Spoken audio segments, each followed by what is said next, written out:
যদি আমার বাবা থাকতো তাহলে আমি আজকে এই রাস্তায় থাকতাম না। বাবা থাকা গেলে পাইতাম, তো সে অধিকারটা আমি এখন পাই নাই।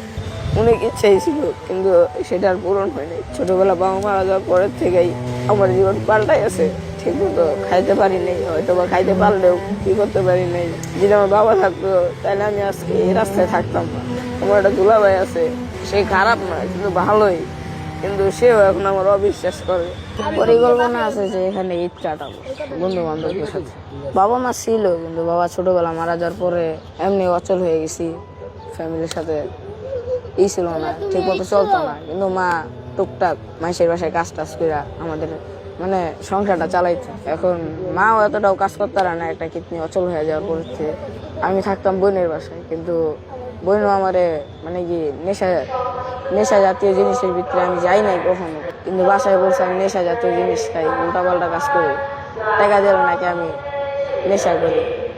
পড়ালেখা করতাম, সেটা করতে পারি নাই। ব্যবসার পরে সেখান থেকে আমি বলে টাকা চুরি করি, মানে সত্য কথা বললেও তারা বলছে মিথ্যা কথা বলি।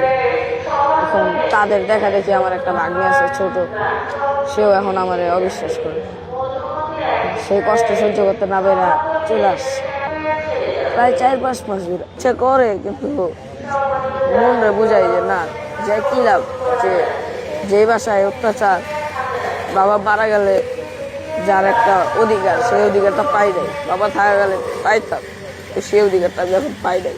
মনে পড়ে যখন পড়ালেখা করতাম, দেখতাম যে অন্যের সন্তানরা নিজেরা দেওয়া যায়, কিন্তু আমার কেউ দেওয়া যায় নাই। নিজের সন্তানের কুড়ি করে গাড়ি করে নিয়ে যায়, কিন্তু আমার নেওয়া যায়।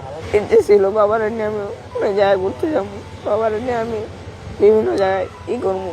অনেক ইচ্ছাই ছিল, কিন্তু সেটা আর পূরণ হয়নি। ছোটবেলা বাবা মারা যাওয়ার পরের থেকেই আমার জীবন পাল্টাই আছে।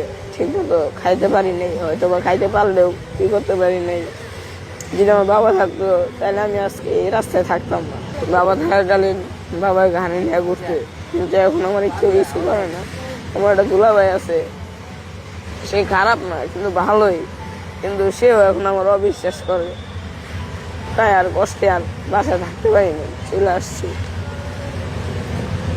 আচ্ছা, এখন যে জীবনে আছো, এই জীবনটা কি সুখের না কষ্টের? পারি না এখানে বন্ধু বান্ধব, এখানে বন্ধু বান্ধবদের সাথে ভালোই আছি, কিন্তু হয়তো বা কেউ উল্টা পাল্টা কথা বলে, তাও মনে বুঝতে নেই যে না, এরা বলতেই পারে, স্বাভাবিক।